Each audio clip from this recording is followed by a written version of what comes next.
Good evening. तो guys ये vision के 2 दिसंबर के डेली करंट अफेयर्स की मैगजीन है। तो चलिए हम आज की फर्स्ट न्यूज़ स्टार्ट करते हैं। That is the neutrinos detected for the first time at large hadron collider. तो गाइस ये जो हमारी न्यूज़ है साइंस एंड टेक्नोलॉजी में कवर होगी and it is very important. Fine. तो गाइस सबसे पहले हम देखते हैं न्यूट्रिनोज क्या है और लार्ज हैड्रॉन कॉलिडर क्या है। देखो न्यूट्रिनोज क्या होता है, बहुत छोटा टीनी होता है, न्यूट्रल पार्टिकल होता है जो क्या करता है किसी भी मैटर के साथ इंटरेक्ट करता है किसी एक वीक फोर्स की वजह से। मतलब कि एक्चुअल में एक न्यूट्रल मटेरियल होता है जो एक मैटर के साथ इंटरेक्ट करता है due to any weak force. Fine. और ये फोर्स इस फोर्स जो वीक होता है वो क्या करते हैं उस न्यूट्रिनोज को कुछ प्रॉपर्टी दे देते हैं जिसकी वजह से वो मैटर ऑलमोस्ट ट्रांसपेरेंट होता है। तो मतलब तभी वो क्या कर सकता है आपस में इंटरेक्ट करता है। हमने क्या बोला, न्यूट्रिनो क्या होता है, न्यूट्रल मटेरियल होता है, लेकिन कोई वीक फोर्स की वजह से वो इंटरेक्ट कर लेता है। अब वीक फोर्स क्या करता है, वो क्योंकि वो फोर्स इतना वीक होता है जिसकी वजह से वो मैटर क्या हो जाता है, ट्रांसपेरेंट हो जाता है और वो आपस में इंटरेक्ट कर लेते हैं। फाइन। न्यूट्रिनोज लैप्टॉन फैमिली से बिलोंग करते हैं। 3 तरह के होते हैं वो, एक तो इलेक्ट्रॉन्स के साथ इंटरेक्ट करते हैं और दूसरे एक म्यून के साथ इंटरेक्ट करते हैं और तीसरा ताउ के साथ इंटरेक्ट करते हैं। फाइन। सन या फिर जो भी स्टार्स होते हैं, जैसे आपके जितने भी स्टार्स हैं मतलब कि आसमान में, या फिर जैसे आपके even planets are also counted under the stars. ठीक है, वो न्यूट्रिनोज को प्रोड्यूस करते हैं। ठीक है, वो कैसे प्रोड्यूस करते हैं, न्यूक्लियर फ्यूजन से। और अपने जो भी वो अपने कोर में, जैसे सन का भी कोर होता है तो उसके में कोई भी जो प्रोसेसेस चलते रहते हैं तो उसके थ्रू क्या करते हैं वो न्यूट्रिनोज को प्रोड्यूस करते रहते हैं। फाइन। सिंस कोई न्यूट्रिनो मैटर के साथ बहुत ही रेयरली इंटरेक्ट करता है तो ये जो न्यूट्रिनोज होते हैं वो सन्स के थ्रू पास होते हैं और इवन के कभी कभी अर्थ के थ्रू भी पास हो जाते हैं। फाइन। सिग्निफिकेंस क्या है, मतलब अगर हमें इसको हमने डिटेक्ट किया है लार्ज हैड्रॉन कॉलिडर में। अब हम सबसे पहले ये पढ़ लेते हैं लार्ज हैड्रॉन कॉलिडर है क्या। फाइन।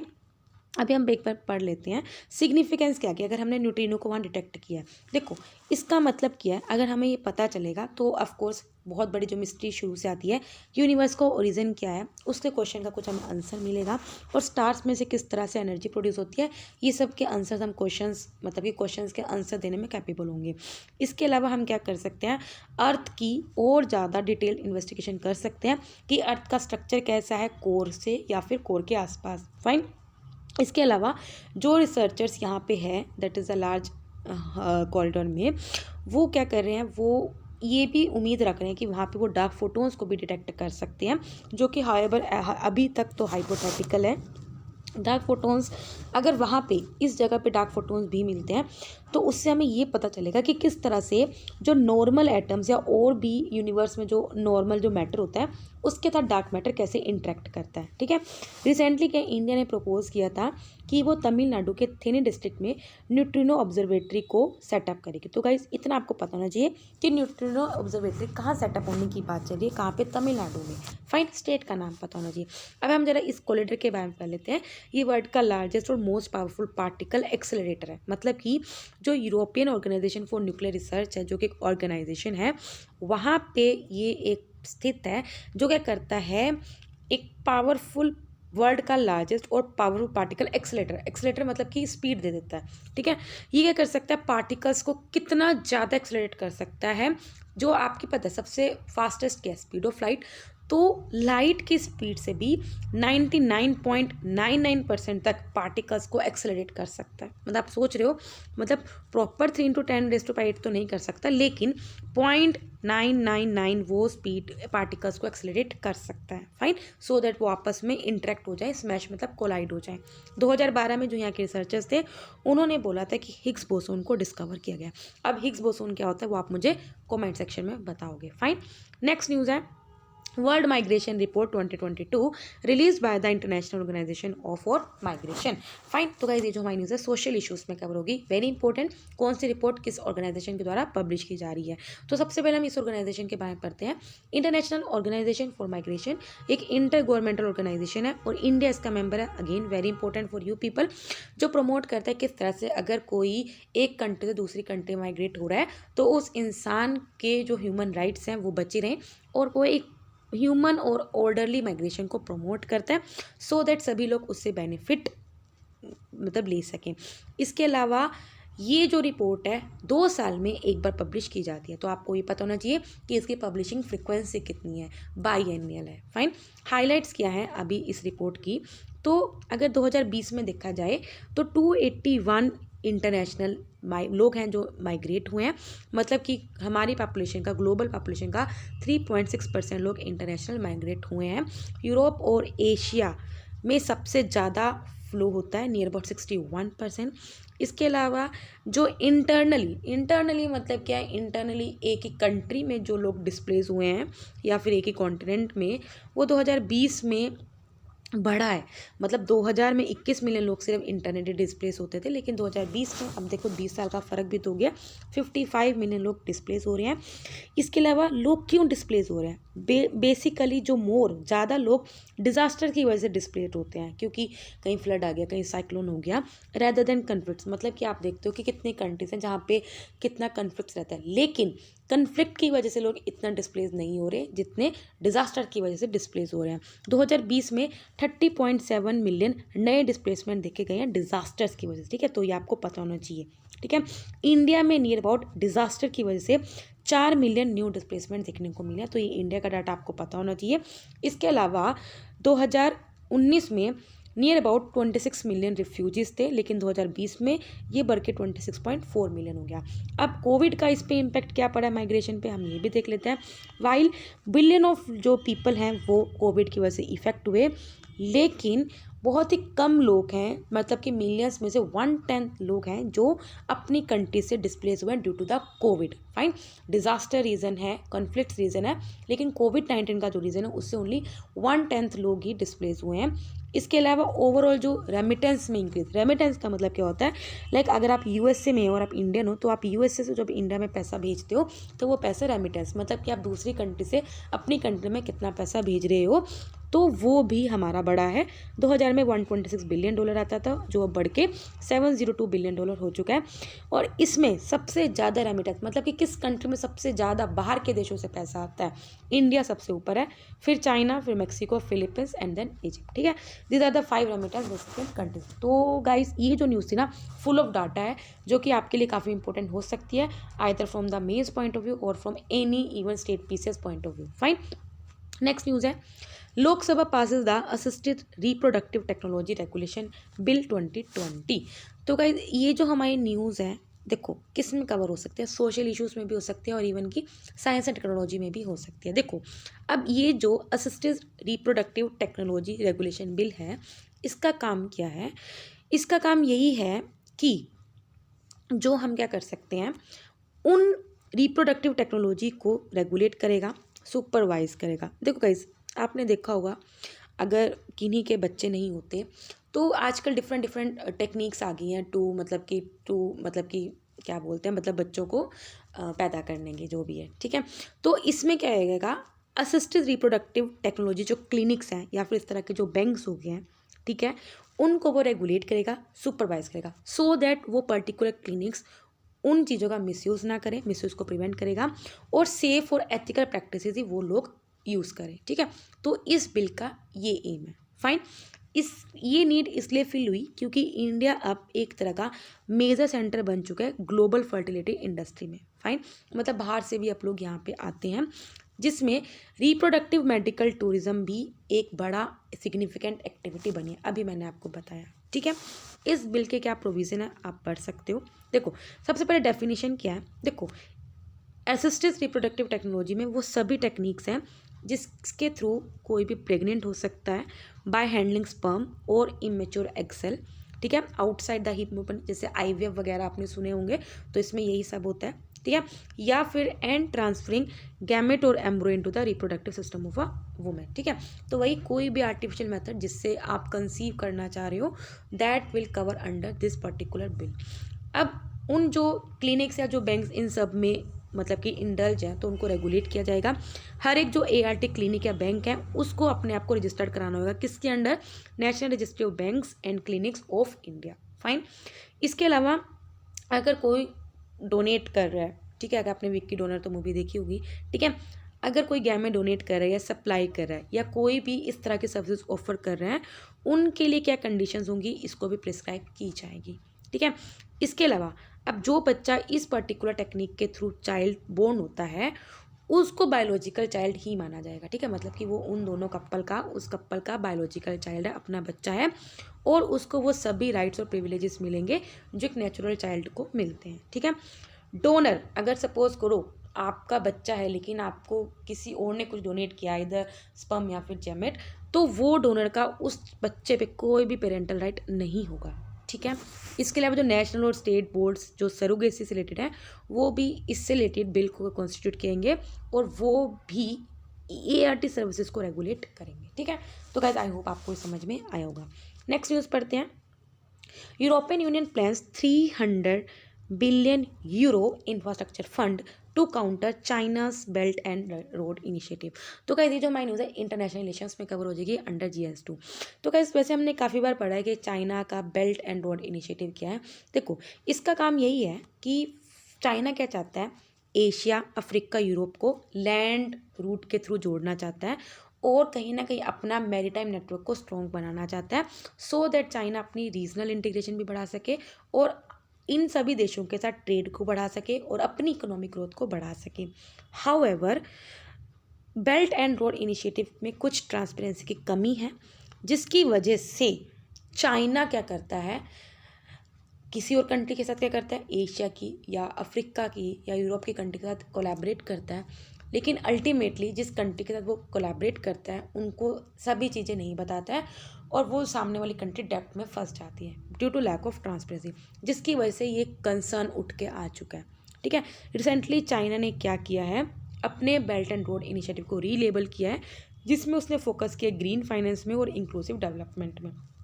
अभी क्या है देखो, अब यूरोपियन यूनियन क्या कर रहा है, इसको काउंटर कर रहा है चाइना के इस प्लान को, और वो अपना प्लान लेके आया है, नेम्ड उसका रखा है ग्लोबल गेटवे, जिसका एम यही है कि वो नेसेसरी इन्वेस्टमेंट करेगा सो दैट जो भी वर्ल्ड वाइड चैलेंजेस हैं उनको वो मैनेज करेगा, जैसे क्लाइमेट चेंज के अगेंस्ट या फिर सप्लाई चेन्स के सिक्योरिटी के अगेंस्ट। इसके अंदर वो क्या करेगा, हाई सोशल, एनवायरनमेंट, फिजिकल और लेबर स्टैंडर्ड्स को प्रोमिस करेगा। मतलब कि हर एक बारे में सोच रहा है, सोसाइटी के बारे में भी सोच रहा है, एनवायरनमेंट के बारे में भी सोच रहा है, फिजिकल मतलब आपकी मनी के बारे में सोच रहा है, और लेबर स्टैंडर्ड्स इन सब के बारे में सोच रहा है। इसके अलावा इससे पूरर कंट्रीज़ को हेल्प मिलेगी कि वो हाईवेज और पाइपलाइंस को बिल्ड कर सकते हैं और अपने ब्रॉडबैंड नेटवर्क्स को डेवलप कर सकते हैं।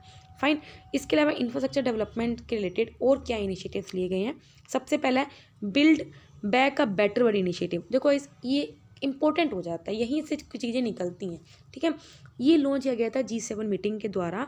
इसके अंदर ये कि हमें क्या करना है, इसके अंदर नियर अबाउट $40 ट्रिलियन इंफ्रास्ट्रक्चर की हेल्प दी जा रही है डेवलपिंग कंट्रीज़ को। Fine. It was launch during the G7 meet, एक value driven and transparent infrastructure partnership है, जिसके अंदर नियर अबाउट $40+ ट्रिलियन का हेल्प दिया जाएगा टू डेवलपिंग कंट्री। नेक्स्ट है Asia Africa growth corridor. Fine. तो ये इंडिया और जापान का कोलैबोरेटिव विजन है, तो आपको पता होना चाहिए एशिया अफ्रीका में तो बहुत कंट्रीज आती हैं, तो ये इंडिया और जापान का कोलैबोरेशन मॉडल है रिगार्डिंग किससे, regarding development, connectivity and cooperation between the Asia and Africa. Fine. तो इतना पता होना चाहिए कि build back a better world किससे रिलेटेड इनिशिएटिव है, इंफ्रास्ट्रक्चर से इनिशिएटिव है। फाइन, एक सेकेंड यार। नेक्स्ट न्यूज़ पढ़ते हैं अपना। Minister of state health and family welfare chair the world AIDS day celebration on 1 December. तो guys again either it will come under the social issues और the health sector, ठीक है। अभी क्या है, वर्ल्ड एड डे बनाया जाता है 1 दिसंबर को, तो इस ओकेज़न पे गवर्नमेंट ने क्या किया है, एंटी रेट्रोवेरियल ट्रीटमेंट से रिलेटेड कुछ गाइडलाइंस को रिलीज़ किया है and pre exposure prophylaxis under the national AIDS control programme. तो नेशनल एड्स कंट्रोल प्रोग्राम के अंडर इन दो चीज़ों से रिलेटेड गाइडलाइंस को रिलीज़ किया गया। ART और प्री एक्सपोजर प्रोफिक्स है क्या, ये एक्चुअल में HIV का एक मेडिकेशन या फिर प्रिवेंशन कोर्स है। फाइन। HIV आपको पता ही होगा इसकी definition, human immuno deficiency virus. ये वायरस है जो एक बंदे का इम्यून सिस्टम को वीक कर देती है। कैसे करती है, उनके इंपॉर्टेंट सेल्स को डिस्ट्रॉय करके, जो एक्चुअली में हमारे इन्फेक्शन के अगेंस्ट फाइट करते हैं। करंटली HIV का अभी तक कोई भी क्योर नहीं है, लेकिन प्रॉपर अगर आपको मेडिकल केयर की जाए तो HIV को कंट्रोल किया जाता है। अगर HIV ट्रीट नहीं की जा होती तो इसकी वजह से आपको एड्स हो सकता है, that is the acquired immunodeficiency syndrome. India में नियर अबाउट 2019 में जो लोग HIV के साथ रह रहे हैं उनकी संख्या 23.48 लाख। इसके अलावा मिज़ोरम में सबसे ज़्यादा HIV के प्रेवलेंट है। इसके अलावा सेकंड नंबर पे नागालैंड है और थर्ड नंबर पे मणिपुर। तो आपको इन 3 स्टेट्स का नाम पता होना चाहिए जिसमें HIV सबसे ज़्यादा प्रिवेलेंट है, मिज़ोरम, नागालैंड एंड द मणिपुर। अब गवर्नमेंट ने क्या इनिशिएटिव लिए गए टू कंट्रोल HIV। सबसे पहले नेशनल एड्स कंट्रोल ऑर्गेनाइजेशन जो HIV और एड्स से रिलेटेड पॉलिसीज़ को देखता है, national AIDS control programme, HIV and AIDS prevention and control act 2017 आया था, जिसमें हम क्या करते हैं, लोग जो HIV से पीड़ित हैं उनसे लोग डिस्क्रिमिनेट करते हैं तो उसको एड्रेस करने के लिए आया था। नेशनल स्ट्रेटेजिक प्लान 2017 से 24, मिशन संपर्क, ये सब भी आया हुआ है जो ART सर्विसेज को ट्रेस करता है। इसके अलावा हम काफ़ी लोगों को क्या करते हैं, ट्रेन करते हैं और प्रोग्राम्स रखते रहते हैं सो दैट हम अवेयरनेस फैला सकें। फाइन। नेक्स्ट न्यूज़ है state finances a study of budgets of 2021-22 release by the RBI। तो कहती है जो हमारी न्यूज़ इकोनॉमी में कवर होगी अंडर GS3।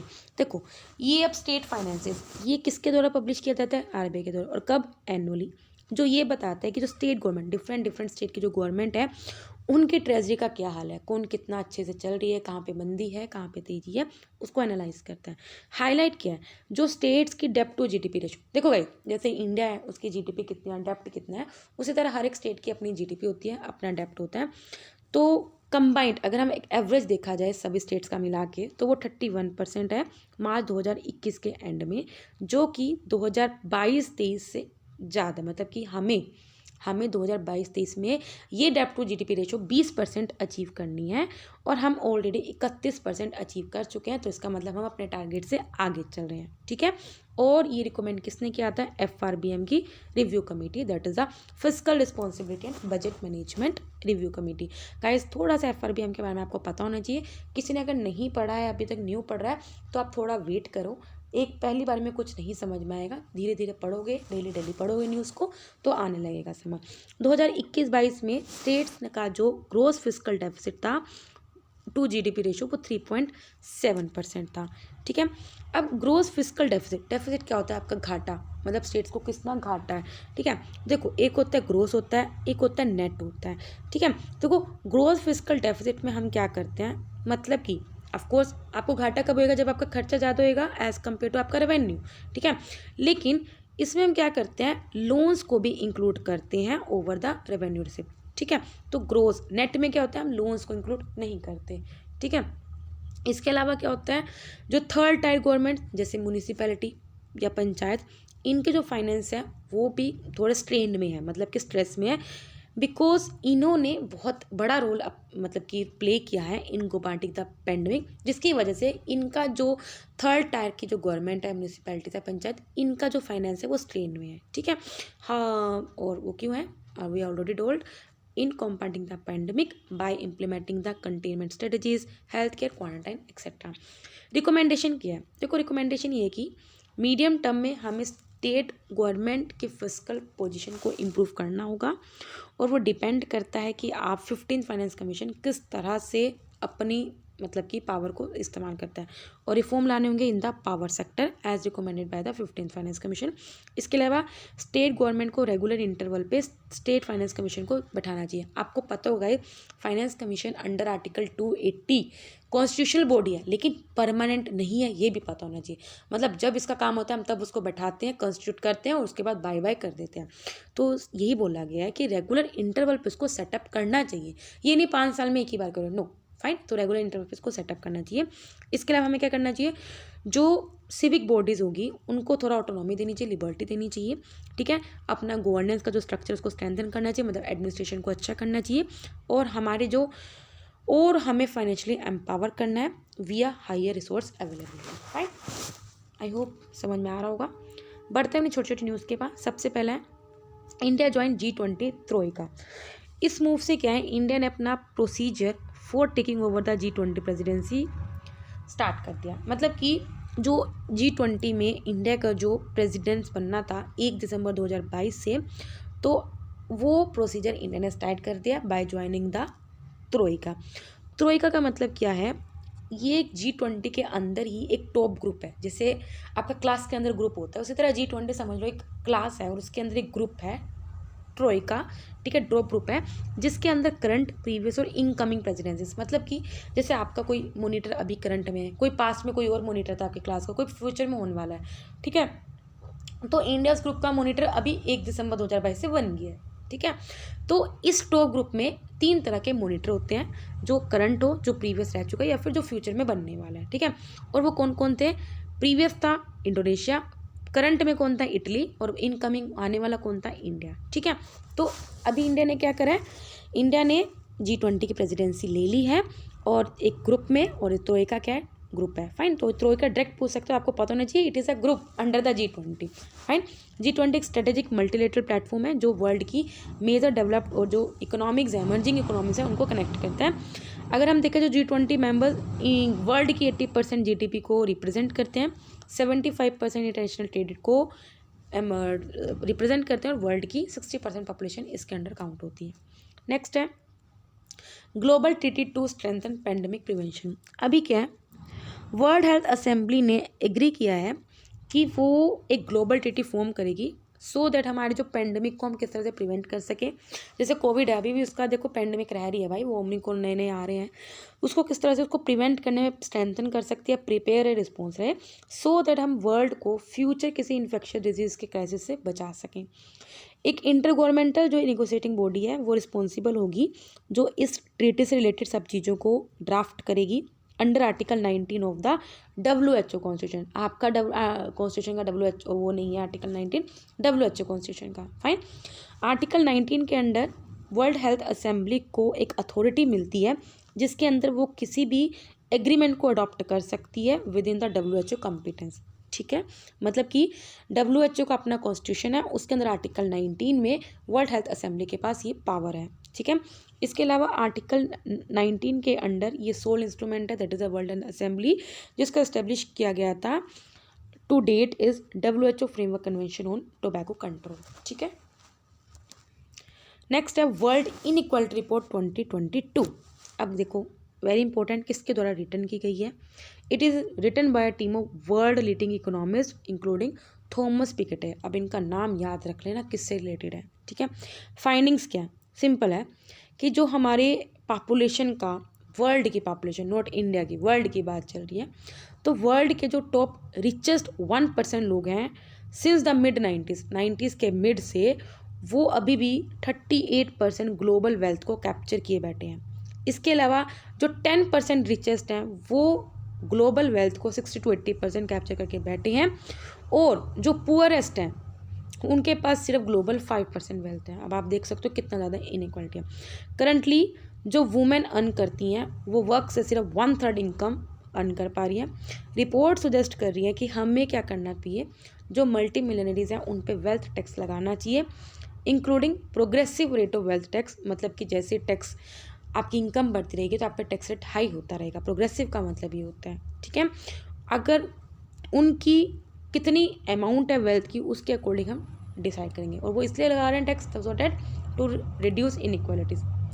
नेक्स्ट है नेशनल जुडिशियल इंफ्रास्ट्रक्चर कॉरपोरेशन।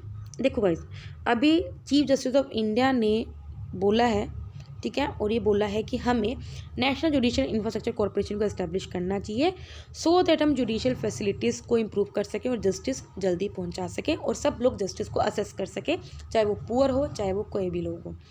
इसके अंदर हम क्या कर रहे हैं, क्योंकि हमारी कंट्री के जो कोर्ट्स हैं उनमें बेसिक इंफ्रास्ट्रक्चर की कमी है, जैसे जजेस, कोर्ट स्टाफ, ठीक है, जिसकी वजह से काफ़ी ज़्यादा केसेस की बैकलॉग रहती है, ठीक है।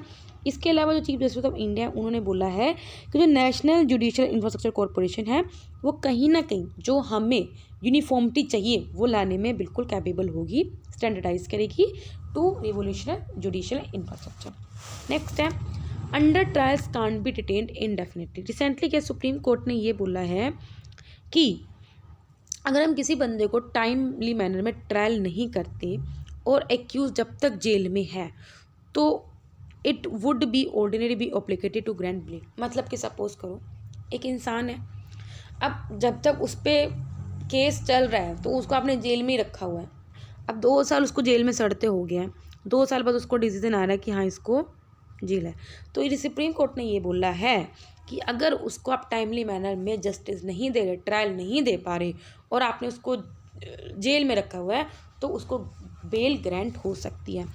अंडर ट्रायल वो होता है अभी उसके ऊपर ट्रायल चल रहा है और अभी उसको मतलब कि वो पक्का नहीं कि वो गिल्ट होगा, ठीक है। तो ये एक अनकन्विक्टेड प्रिजनर होता है जो भी ट्रायल पे होता है, मतलब उस पर कन्विक्शन अभी साबित नहीं हो कि वो गिल्ट है या नहीं, लेकिन उसको आपने बांध के रखा हुआ है जेल में, ठीक है। इस तरह के अंडर ट्रायल इंडिया में ऐसे 70% लोग रह रहे हैं प्रिजन में, जिसकी वजह से प्रिजन में ओवर क्राउडिंग हो रहे हैं या फिर डिले मेडिकल अटेंशन हो रही है, अनहाइजीनिक कंडीशन आ रही है, और प्रिजन्स में क्योंकि खाना अच्छा से तो मिलता नहीं है तो माल न्यूट्रिशन वाली समस्या भी आ रही है। 2019 के एंड तक माना जा रहा है 3.28 लाख ऐसे प्रिजन में रहने वाले लोग हैं जो अंडर ट्रायल हैं, और जबकि कन्विक्टेड है 1.42 लाख। मतलब कि सिंपल बात है कि जो अभी अंडर ट्रायल हो गए उनको आप बेल पे छोड़ दो, जब उन पर रिजल्ट आएगा तब के तब देखेंगे। नेक्स्ट है common entrance test for central universities. 2022-23 के एकेडमिक सेशन से कॉमन एंट्रेंस टेस्ट इम्प्लीमेंट किया जा सकता है इंडिया के सेंट्रल यूनिवर्सिटीज़ के लिए, जैसे IITs हो गया, NITs हो गया। अगर किसी को अंडर ग्रेजुएट मतलब बैचलर्स या फिर पोस्ट ग्रेजुएट मास्टर कोर्स में एंट्री करनी हो, ठीक है।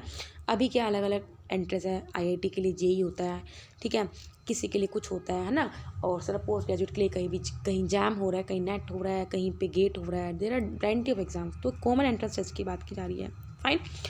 तो डेवलपमेंट अब आएगी when unrealistic cut off for admission to premier institution like Delhi university have underline the need for alternatives, ठीक है। Central university common entrance test को लॉन्च किया गया था 2010 में, लेकिन उस वक़्त इस टेस्ट को ऑप्शनल रख दिया गया था काफ़ी यूनिवर्सिटीज़ के द्वारा, ठीक है। नेक्स्ट है नायरोबी डिक्लेरेशन। आई होप आपको नायरोबी डिक्लेरेशन पता होगा किससे रिलेटेड है, ठीक है। देखो रिसेंटली क्या है, नायरोबी डिक्लेरेशन अफ्रीकन मिनिस्टर्स के द्वारा अडॉप्ट किया गया है और बाय हेड ऑफ डेलीगेशन मतलब जी जो भी वहाँ पे मीटिंग कर रहे थे।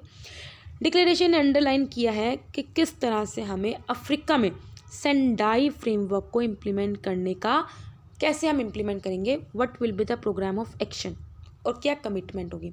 अब सेंडाई फ्रेमवर्क किससे रिलेटेड है, मेनली डिजास्टर मैनेजमेंट से रिलेटेड है। प्रोग्राम ऑफ एक्शन में मतलब सिंपल है कि आप किस तरह से अफ्रीकन जो है अपनी स्ट्रेटजी बनाएगा, फाइन, वो अपनी किस तरह से स्ट्रेटजी बनाएगा टू इम्प्लीमेंट दिस। तो ये सारा प्लान इसके अंदर है। So it outlines how Africa aims to implement Sendai framework on the continent, that is the Africa continent. ये प्रोवाइड करता है सेंडाई फ्रेमवर्क, वेरी इंपॉर्टेंट, किस तरह से हम कंट्रीज़ और कम्युनिटीज़ को गाइड कर सकें कि जिस वजह से जो हज़ार्ड्स या फिर डिज़ास्टर्स आते हैं उनके शॉक इफ़ेक्ट से हम खुद को रिड्यूस कर सकें बाय 2030 कंपेयर टू 2515। नेक्स्ट है India ITU joint cyber deal 2021। अभी के जो department of telecommunication and international telecommunication union है उन्होंने साइबर डील को स्टार्ट किया। कमेंस का मतलब होता है स्टार्ट करना। इंटरनेशनल टेलीकम्युनिकेशन यूनियन ये एक UN की स्पेशलाइज एजेंसी है जो इंफॉर्मेशन एंड कम्युनिकेशन टेक्नोलॉजीज पे काम करती है। Cyber drill Indian entities specially critical network infrastructure, मतलब कि इंडिया का जो क्रिटिकल नेटवर्क इंफ्रास्ट्रक्चर हो गया, जैसे पावर सेक्टर हो गया या फिर बैंकिंग सेक्टर हो गया, उनको जो दिक्कत हुई है कोविड-19 पैंडेमिक में उसके चैलेंजेस को एड्रेस करेगी, ठीक है। साइबर ड्रिल समझ में आ गया, साइबर रिलेटेड जो भी हमारी मतलब हमें इनसिक्योरिटीज़ रहती हैं उनको एड्रेस करेंगी। Cyber drill is intended for Indian entities, mainly for Indian entities है, जो भी इंडिया के रिलेटेड कंपनीज हैं हमारी जो काम करती हैं, स्पेशली कौन सी, critical network infrastructure operators, in order to meet the challenges posed by the covid pandemic. इस इवेंट वेयर जहाँ पे cyber attacks, information security incident या फिर और जो डिस्ट्रप्शंस है वो स्टार्ट हुई थी, और इसमें हम अपने की जो डिफरेंट कंपनीज हैं, एंटिटीज़ हैं, उनकी साइबर कैपेबिलिटीज़ को टेस्ट करेंगी और उनको हेल्प करेगी सो दैट वो अपने आप को और स्ट्रेंथन कर सकें। Last news, 1160 elephants killed in a decade, मतलब 10 साल में इतने एलिफेंट्स किल हुए हैं। ये इन्फॉर्मेशन किसके द्वारा प्रोवाइड की गई है, ministry of environment, forest and climate change के द्वारा। इन्होंने बोला है कि इलेक्ट्रोक्यूलेशन ने क्लेम किया है कि 741 एलिफेंट्स की जो लाइफ है वो डेथ हुए हैं, ठीक है। मतलब कि जो मिनिस्ट्री ऑफ एनवायरनमेंट है उन्होंने बताया 1160 एलिफेंट मरे हैं, जबकि इलेक्ट्रोक्यूलेशन ने बोला है कि 741 एलिफेंट्स की लाइफ मतलब कि किल हुई है। इसमें से ट्रेन से टकराने की वजह से 186 डेथ्स हुई हैं, फॉलोड बाय द पोचिंग मतलब जो आप उनकी मांस के लिए करते हो, प्रोडक्ट्स बनाने के लिए, पॉइजनिंग की वजह से की है। अकॉर्डिंग टू मिनिस्ट्री, इंडिया में 2017 तक 29,964 वाइल्ड एलिफेंट्स हैं। साउदर्न रीजन में कहाँ पे है? तमिलनाडु, केरल, कर्नाटक, अंडमान निकोबार, आंध्र प्रदेश, महाराष्ट्र, जहाँ पे हाईएस्ट पॉपुलेशन है 14,612 एलिफेंट्स की। कर्नाटका में सबसे ज़्यादा एलिफेंट्स हैं, तो कर्नाटका आपको ये पता रहना चाहिए। तो गाइस, यहाँ डेली करंट अफेयर्स की जो मैगजीन है कवर होती है। अगर आपको वीडियो पसंद है तो लाइक करना, कोई डाउट हो कमेंट करना। तब तक ले बाय, टाटा।